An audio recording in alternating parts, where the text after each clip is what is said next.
Hello जी, कैसे हैं सब। आई होप सब अच्छा हुआ। एक बार देख लें, वीडियो रिकॉर्डिंग स्टार्ट हो गई है। ओके, तो ये निफ्टी का चार्ट है। थोड़ा जल्दी ख़त्म करेंगे, आज काफ़ी देर हो गई मेरे को ट्राई करते हुए। कुछ एरर की वजह से ना 2-3 बार वीडियो बनी है, कभी एरर की वजह से बंद हो रही है। ये निफ्टी का है। आज क्या हुआ जल्दी से देखते हैं। प्राइस एक्शन, गैप डाउन खुला, गैप डाउन खुल के नीचे का मूव। इसको पिछले दिन से कंपेयर करके देखेंगे तो ज़्यादा समझ आएगा। ये लास्ट टिक का है, तो ये 2 दिन का देख लेते हैं। तो गैप डाउन, प्रीवियस डे लो तक, फिर नीचे, फिर प्रीवियस डे लो के पास आया, फिर नीचे, फिर एक बुलिश मूव दिया और फिर नीचे दोबारा लगभग सेम पॉइंट पे, है ना। तो हम इसमें तो कुछ करते नहीं हैं। तो हमारा जो होता है वो क्या होता है, हम लोग कॉल और पुट देखते हैं। जो हमारे लेवल्स थे 25,200 का लगाया था हमने कल, उनको देखते हैं कैसे प्ले किया। तो कैसे प्ले किया, ये बेस था, एक जो रेड लाइन है ये बेस था, ये लेवल्स थे हमारे, ये टारगेट्स थे ऑरेंज वाले, ग्रीन वाला हमारा सपोर्ट था, और जो रेड लाइन है ये हमारा बेस था। तो मैंने बोला था अगर बेस ब्रेक हो जाए तो इसमें एंट्री मत करना। तो आज क्या हुआ देखते हैं।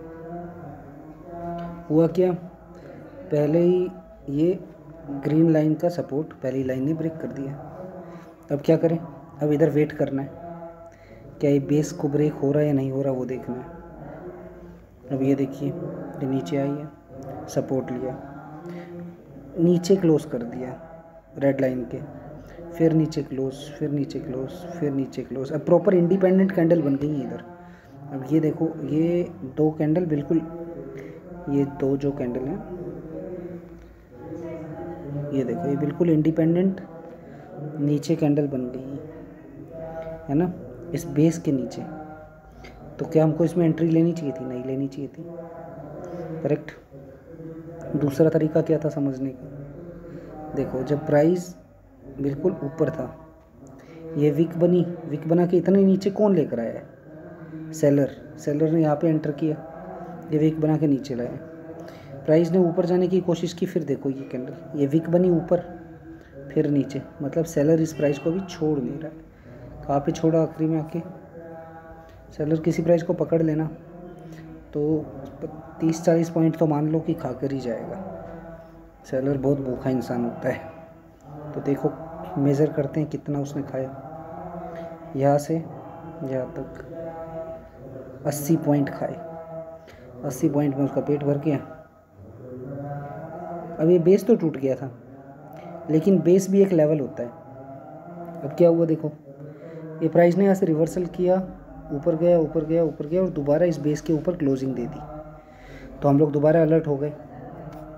और फिर क्या हुआ, फिर ये जो वाइट लाइन देख रहे हैं ना, एक नया बेस बन गया। एक बार जब बेस टूट जाता है तो 2-3 घंटों में नया बेस बन जाता है। कैसे बनता है उसका एक बहुत कॉम्प्लिकेटेड चीज़ें हैं, इस अभी बताऊंगा तो बहुत टाइम लग जाएगा। ये एक 12-20, 12-25 के आसपास ये बेस बन गया था, ये वाला। अब मैं क्या उम्मीद कर रहा था कि प्राइस ऊपर चल रहा है पुराने बेस पर और उस पर सपोर्ट ले लिए, तो यहाँ आए नीचे, और यहाँ से हम लोग फिर एक ऊपर की तरफ प्लान करें। हुआ नहीं ऐसा, कोशिश की लेकिन नहीं हुआ। इस कैंडल ने बता दिया कि ऐसा नहीं होगा, स्ट्रॉन्ग बाइंग है। ऊपर की तरफ नीचे से विक बनी, ऊपर की तरफ चल दी। तो क्या किया फिर हमने, एक एंट्री बनाई थी यहाँ पे, कुछ 19-20 पॉइंट पकड़े यहाँ पे, और फिर इस प्रीमियम से एग्ज़िट कर दिया। क्यों एग्ज़िट कर दिया? ये ऐसी कैंडल्स जब आप देखोगे ना तो आप खुद ही एग्ज़िट कर दोगे। ये कैंडल जब ऊपर बनने लगे मतलब सेलर्स की दोबारा एंट्री हो रही है। और जब सेलर्स की एंट्री हो जाए तो क्या, सेलर्स देखो फिर 100 रुपये के आसपास से कहाँ पर आ गया, 60-65, 30-40 पॉइंट तो अब सेलर खाएगा इस प्रीमियम ने। अब ये क्या है, अब अगर कल का देखते हैं, कल का डिस्कस करते हैं। ये बेस है वाइट लाइन, अब ये रेड लाइन बेस नहीं है, ये बेस है, ये एक लेवल है, टारगेट है। तो अगर कल पहली कैंडल के साथ ही प्राइस इसके ऊपर ओपन हो, इस वाइट लाइन के कहीं भी ऊपर आपको सपोर्ट लेता दिखे, तो एक ऊपर का प्लान कर सकते हैं। कहाँ से? 67 से 87 अचीव हो जाता है तो कहाँ पे 118 तक भी जा सकता है। टारगेट्स ऊपर भी हैं, ठीक है, ये 240 तक, पर वो मार्केट के ऊपर है कैसे क्या देगा। अगर कल बेस के नीचे ही ओपन होता है तो इस प्रीमियम को क्या कॉल में आपको देखना ही नहीं है, फिर हम पुट में प्लान करेंगे, ठीक है। कल का मैं थोड़ा सा समझा देता हूँ। समझो यहाँ कहीं ओपन हुआ इस लेवल के आसपास, तो आपको वेट करना है कि नीचे आ जाए, इधर इस बेस पे आके कहीं सपोर्ट लेने लगे तो ऊपर की तरफ प्लान कर सकते हैं। इसको ब्रेक कर दे बस, फिर आपको इसमें उम्मीद लगा के नहीं बैठना है, निकल जाना है बस, ठीक है। ये थी कॉल की कहानी। अब पुट की कहानी देखते हैं। पुट की कहानी बहुत इंटरेस्टिंग थी। आज पुट में बहुत मज़ा आया। कैसे मज़ा आया? देखा था आपने कॉल में जो बड़ी रेड कैंडल बनी थी और नीचे स्टार्टिंग में नीचे आ गई थी, तो पुट में बिल्कुल उल्टा हुआ होगा, ऑब्वियस सी बात है। पुट में क्या हुआ, एक हमारा लेवल था ग्रीन लाइन जो आप देख रहे हो, प्राइस इसके ऊपर खुला तो सीधी सी बात है कि टारगेट तक जाएगा। ऑरेंज लाइन हमारा टारगेट थी, टारगेट भी दिया। इधर देखिए, थोड़ा और अच्छे से देखते हैं। तो जब हमारे बेस पे ओपन हुआ तो टारगेट तक गया। अब टारगेट पे जाने के बाद में क्या हुआ, दो चीज़ें हो सकती हैं, या तो नेक्स्ट टारगेट की तरफ जाएगा। फिर जब एक टारगेट ऑलरेडी अचीव हो गया है तो नेक्स्ट टारगेट क्या है, ये है 208। पर अब हमको सिम्टम्स देखने हैं, कैंडल्स हमें बताएंगी क्या वो नेक्स्ट टारगेट पे जा रही है एक टारगेट अचीव होने के बाद में। अब देखो क्या सिम्टम्स है ये, ऊपर की तरफ विक, ऊपर की तरफ विक, ऊपर की तरफ विक, ऊपर की तरफ विक, ऊपर की तरफ विक, ऊपर की तरफ विक। विक समझ रहे हो ना किसको बोलते हैं? इसे बोलते हैं विक, ये जो कैंडल के ऊपर से आती है, ये सेलिंग प्रेशर दिखाती है। ये बोलती हैं कि यहाँ सेलर्स की एंट्री हो रही है। सेलर इस मार्केट को सेलर ही डोमिनेट करता है। बायर, अगर आपको एक अच्छा बायर बनना है ना, तो आपको सेलर की साइकोलॉजी समझनी पड़ेगी। थोड़ा सा मैं इस पर टाइम लगा के समझाऊंगा, थोड़ा सा समझने की कोशिश करें। ये मार्केट डोमिनेट करता है सेलर। आपको वो जगह ढूंढनी है जहाँ सेलर एंट्री ले रहा है और जहाँ से सेलर एग्जिट हो रहा है। अगर आप इतना कर गए ना तो आप एक बहुत अच्छे बायर बन जाओगे, वरना आप स्टॉप लॉस पे स्टॉप लॉस लेते रहोगे और परेशान होते रहोगे। अब ये विक्स बता रही है मुझे कि ये वाला टारगेट अभी अचीव नहीं होगा, तो क्या करना चाहिए? अगर मेरी एंट्री यहाँ बनी है तो यहाँ एग्जिट कर देना चाहिए, ठीक है।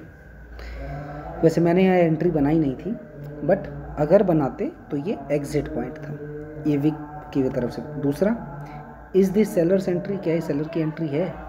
ये मैंने खुद से ही अपने आप से एक सवाल पूछा उस टाइम पे इन विक्स को देख के। जवाब आगे मिलेगा। प्राइस एक्शन क्या हुआ, नीचे आया थोड़ा वहाँ से। अब दो चीज़ें होनी चाहिए, या तो बिल्कुल इधर आ जाए, इधर से हम एक री एंट्री प्लान कर रहे हैं यहाँ तक दोबारा, या फिर यहाँ तक, या फिर इधर से ही थोड़ा सपोर्ट लेके ऊपर चला जाए, ठीक है। अब देखते हैं। अब समझो सेलर ने यहाँ एंट्री की है, आप अपने आप को बायर समझो। अगर आप बाय हो, आपने कोई चीज़ 50 रुपये पे बाई की, आप एक स्टॉप लॉस लगाओगे। कहाँ लगाओगे स्टॉप लॉस? 50 रुपये से नीचे कहीं लगाओगे ना, 40 पे लगाओगे, 45 पे, 30 पे लगाओगे। सेलर उसका उल्टा करता है। सेलर कोई चीज़ अगर सेल कर रहा है, वो महंगे प्राइस पे सेल करेगा, उसको तोड़ के सस्ते में लाना है, डीके कराना है, तभी तो वो कमाएगा। समझो इस प्राइस पे 165 के आसपास सेलर ने कोई चीज़ सेल की है, स्टॉप लॉस कहाँ पे होगा? अगर कोई चीज़ 165 पे सेल की है तो स्टॉप लॉस होगा इस एरिया में कहीं पे, मतलब 170, 180, 185, यही कोई एरिया होता है जहाँ पे स्टॉप लॉस होगा, करेक्ट। तो जब यहाँ सेल किया है इस एरिया में, तो इसके ऊपर कहीं स्टॉप लॉस होगा, करेक्ट। इधर हो सकता है, इधर हो सकता है, 10 जितना बड़ा स्टॉप लॉस लगा इस एरिया में स्टॉप लॉस होगा। तो अगर प्राइस यहाँ से घूम के इस एरिया को पार करके ऊपर चला जाए तो क्या सेलर को लॉस होगा या नहीं होगा? उसका स्टॉप लॉस हिट हो जाएगा तो उसको लॉस होगा, करेक्ट। तो क्या सेलर अपना लॉस करेगा कभी? सेलर्स बहुत खतरनाक चीज़ें, मैं हमेशा बोलता हूँ, वो कभी अपना लॉस नहीं होने देंगे। अगर उनको लॉस हुआ है ना तो अगले दिन बायर को आके बहुत पीटेंगे। ठीक है, तो यह है सेलर्स की एंट्री हुई। प्राइस ने नीचे दिखाया, कुछ 30-40 रुपये उन्होंने कमाए, लेकिन बायर्स ने थोड़ा सा दम लगाया। लेकिन अभी यहाँ देखो, यहाँ सेलर्स की एंट्री है, यहीं कहीं सेलर्स का स्टॉप लॉस होगा इस एरिया में। प्राइस ने जाने की कोशिश की, एक बड़ी कैंडल बनाई और फिर एक बड़ी कैंडल। ये बायर्स को ट्रैप करने के लिए होती हैं ऐसी कैंडल्स। इन कैंडल्स पे कभी एंट्री नहीं लेनी चाहिए, क्योंकि जब साइड में आपको दिख रहा है कि इससे पहले सेम प्राइस पे सेलर्स की एंट्री हो रखी है। ठीक है, फिर क्या हुआ, सेलर्स ने और ऑर्डर पंच किए। यहाँ पे सेलर्स बैठते नहीं हैं, वो अपना स्टॉप लॉस नहीं देंगे। सेलर एसएल एंड लॉस, या तो इधर दो चीज़ें होंगी। अगर ये प्राइस ऊपर चला गया तो सेलर का स्टॉप लॉस लगेगा और सेलर को लॉस होगा, और सेलर को वो कभी मंजूर नहीं होता। या फिर वो क्या करेगा, और हैवी एंट्री के साथ इसमें एंटर करेगा, और इस बार प्राइस को जितना तोड़ा था ना पिछली बार, यहाँ तक लाया था ना, इससे भी नीचे ले जाएगा। तो यही वो पॉइंट होता है। देखो सेलर ने क्या किया, यहाँ से और हैवी क्वांटिटी से एंटर किया। किस प्राइस पे, लगभग 190 के आसपास, 180 190 पे। और फिर प्राइस को धीरे धीरे धीरे धीरे तोड़ते तोड़ते तोड़ते हर लेवल को तोड़ते हुए नीचे ले आया। कहाँ ले आया, नीचे, जहाँ से चला था और जो सपोर्ट पॉइंट था हमारा। देखो जरा इसमें, ये देख रहे हो आप, ये ग्रीन लाइन 105 की, ये लेवल एक्चुअली मैंने इस वाले प्रीमियम में कल शाम को शेयर नहीं किए थे, क्योंकि प्राइस थोड़ा ऊपर नीचे खुला तो मेरे को दूसरा प्रीमियम लगाना पड़ा। मेरे को लग रहा है मैंने 25,300 के लेवल शेयर किए थे, उसके लेवल अलग थे, 200 के लेवल अलग थे। ये देख रहे हो, सेलर ने कहाँ पे एंटर किया था। अब देखो प्ले कैसे करते हैं गेम को, गेम बोल रहा हूँ मैं इसको, एक तरह से गेम ही है जब आप इसे सीख जाओगे तो। यह सेलर्स की एंट्री, सेलर ने उसको दबोचा और 180-90 रुपये से लेके आ गया 100 रुपये पे। 80-90 रुपये सेलर खा गया है, देख लो 2-3 घंटे में। और यहाँ जब हमारे लेवल पे आया प्राइस, एक सेकंड इसको पास ले आऊं, अब देखो यहाँ जब इधर आया ना, अब इधर एंट्री करनी कैसे पता चलेगा, एक हमारा लेवल है, दूसरा हमारे लेवल के ऊपर ही उसने नीचे से विक बनाई। जब नीचे से विक बना रहा है ना, तो क्या हो रहा है, सेलर एग्जिट कर रहा है या बाइंग ऑर्डर्स लग रहे हैं। जब सेलर किसी प्राइस को छोड़ देता है ना, मतलब अब उसका उसमें इंटरेस्ट नहीं रहा। क्यों, 180 से 105 पे ले आया, अब इसको दोबारा छोड़ देगा या बायर एंटर करेगा, बायर एंटर करके इसको ऊपर ले जाएगा, फिर उसको सेलर पकड़ेगा। यही होता है पूरे दिन गेम मार्केट में। सेलर पकड़ता है, फिर उसको चूस लेता है, फिर छोड़ देता है जब उसमें कुछ नहीं बचता, फिर बायर उसमें हवा भर भर के ऊपर ले जाता है, और फिर बायर अपना थोड़ा मोड़ा बेचारा प्रॉफिट लेता है। ये देखो यहाँ से बायर्स की एंट्री, मैंने कोई कमेंट भी लिखा था उसी टाइम पे, ये देखो चलते मार्केट में ही लिखा था, sellers exit, sell order converted into buy order and buyers entry. Seller exit करेगा तो क्या होगा, उसका सेल ऑर्डर है, सेलर का एग्जिट मतलब उसका सेल ऑर्डर बाय में कन्वर्ट होगा, प्लस जब उसके बाय ऑर्डर कन्वर्ट होंगे तो प्राइस नीचे गिरना बंद हो जाएगा, और उसको देखकर और बायर्स की एंट्री होगी और प्राइस ऊपर की तरफ खींचने लगेगा। ये उस चीज़ का सिंबल है, ये कंफर्मेशन है कि अगली कैंडल इसके नीचे नहीं आई और यहीं से हमारी एंट्री बन गई। थोड़ी देर उसने घुमाया, डराया, धमकाया। अब आप ऐसे प्राइस में ना बहुत कॉन्फिडेंटली बैठ सकते हो आप, क्योंकि आपको पता है सेलर इससे निकल चुका है। वो प्राइस जिसमें आपको कंफर्मेशन आ जाए ना कि भाई सेलर तो यहाँ से निकल चुका है, सेलर है ही नहीं, तो समझ लो धीरे धीरे ऊपर जाएगा ही जाएगा, उसमें आपको डरने की ज़रूरत नहीं, वो आपको अच्छा टारगेट देगा। ये देखो नीचे डराया, फिर ऊपर गया, फिर ऊपर के बड़ी कैंडल से नीचे, फिर डराने की कोशिश की, फिर ऊपर, और फिर आपको ये टारगेट था पहला 150 पे, कहाँ से, लगभग 105 से 150। फिर मैंने एक इंट्राडे का एक और लेवल बन गया था, तो मैंने वो लेवल भी निकाल दिया और फिर मैंने उस लेवल तक भी होल्ड किया और बिल्कुल टॉप पे।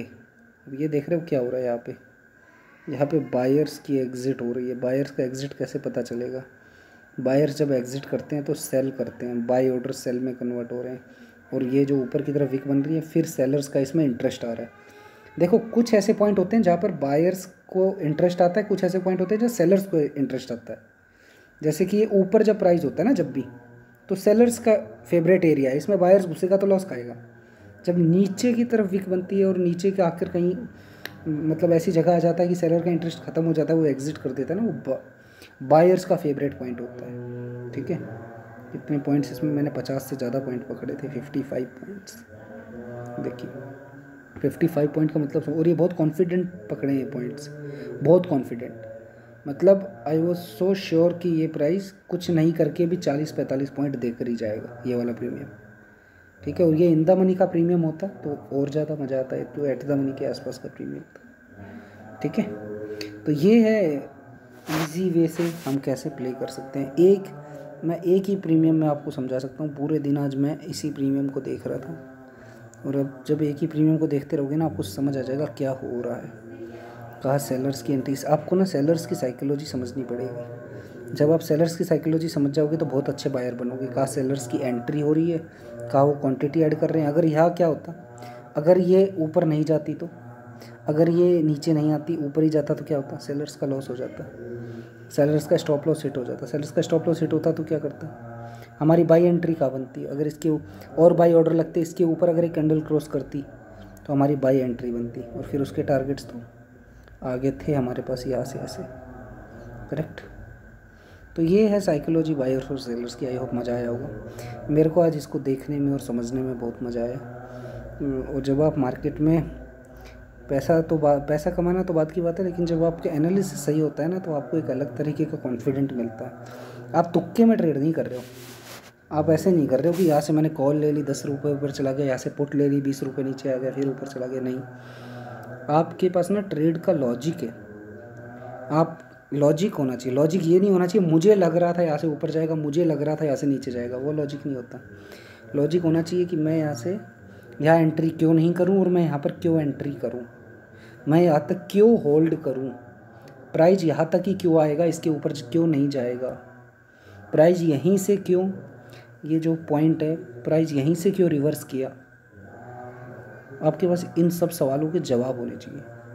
प्राइस इसके ऊपर क्यों नहीं गया, ये विक क्यों बनी, प्राइस यहीं तक क्यों गया, यहाँ से ओपन होके जो हमारे लेवल थे यहीं तक क्यों गया, प्राइस नीचे आया तो फिर हमारे लेवल्स तक ही नीचे क्यों आया, और वहाँ से फिर दोबारा हमारे ही लेवल तक ऊपर क्यों गया। जब आपको ये सारी रीजनिंग समझ आ जाएगी ना, और आपको हर चीज़ का लॉजिक समझ आएगा, मार्केट तुक्के नहीं है।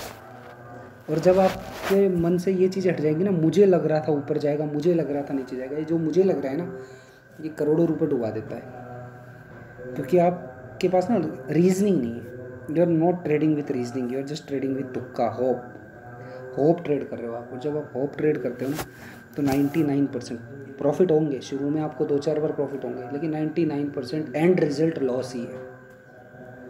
ठीक है, ऐसा नहीं है कि हमें लॉस नहीं होते, मुझे तो बहुत लॉस होते हैं, मैंने तो बहुत लॉस खाए। लेकिन कहने का मतलब ये कि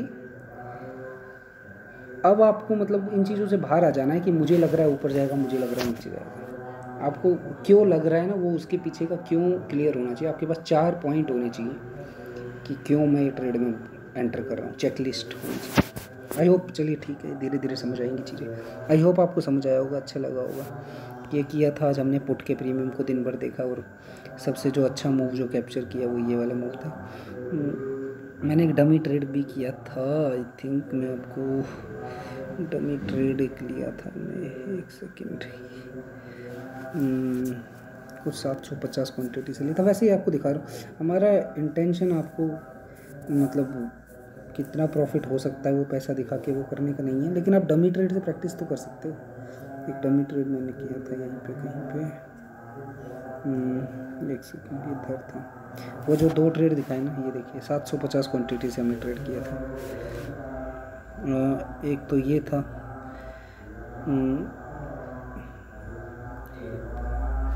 ये 2 ट्रेड थे। ये एक तो वो जो कॉल वाला ट्रेड है वो था, एक सेकेंड, आप भी डमी ट्रेड कर सकते हैं, प्रैक्टिस कर सकते हैं। एक तो ये वाला था जो 20 पॉइंट कुछ पकड़े थे हमने, 10-20 पॉइंट ही पकड़े थे इसमें कुछ। जो मैं दूसरा ट्रेड आपको बोल रहा हूँ ना, जो हमने पूरे एनालिसिस के साथ लिया था 750 क्वांटिटी से, ये था वो ट्रेड, ये वाला देखिए पुट का ट्रेड है 25,200 का। ठीक है, तो ये है बस। आई होप आपको समझ आया होगा। Thank you so much. ख़त्म करते हैं, काफ़ी लंबी वीडियो बन गई है। Bye, good night. हाँ, एक डिस्क्लेमर ज़रूर दे देता हूँ, मैं सेबी रजिस्टर नहीं हूँ, तो प्लीज़ आप कोई भी अगर पैसा इन्वेस्ट करते हैं या फिर कुछ भी ऐसा करते हैं जो फाइनेंशियल मार्केट से जुड़ा हुआ है, तो अपने सेबी रजिस्टर RA से ज़रूर कंफर्म करें, उनकी सलाह लें, क्योंकि ये मेरी ऑब्जर्वेशंस हैं बस मार्केट में, जो मैं आपको शेयर करता रहता हूँ। मेरा शेयर करने के 2 लॉजिक है, इससे मेरे खुद के कंसेप्ट्स भी क्लियर होते हैं, और जब आप दूसरे को समझाने की कोशिश करते हो ना, तो आप ज़्यादा अच्छे से सीख पाते हो। यही कारण है कि मैं ये वीडियोस अपलोड करके आपको कुछ समझाने की कोशिश कर रहा हूँ, लेकिन इसके पीछे भी मेरा खुद का ही लालच है, मैं अपने आप को ही ज़्यादा अच्छे से समझा पाऊँ इसलिए आपको समझाता हूँ। बट आई होप इससे आपको कुछ ना कुछ हेल्प मिलेगी और आपको मार्केट को आसान भाषा में समझ आ रहा होगा। जो दूसरे यूट्यूब वीडियोस होते हैं जो निफ्टी पे वो सब चीज़ें करते हैं, उससे तो मुझे लगता है कि ये बहुत अच्छा तरीका है और आपको भी थोड़ी सी क्लैरिटी पक्का मिल रही होगी। कुछ आपकी रिक्वायरमेंट है, कुछ समझना चाहते हैं, कुछ डाउट है, तो आप प्लीज़ आप कमेंट में डालिए, मैं पक्का उसको रिजॉल्व करूँगा। Thank you.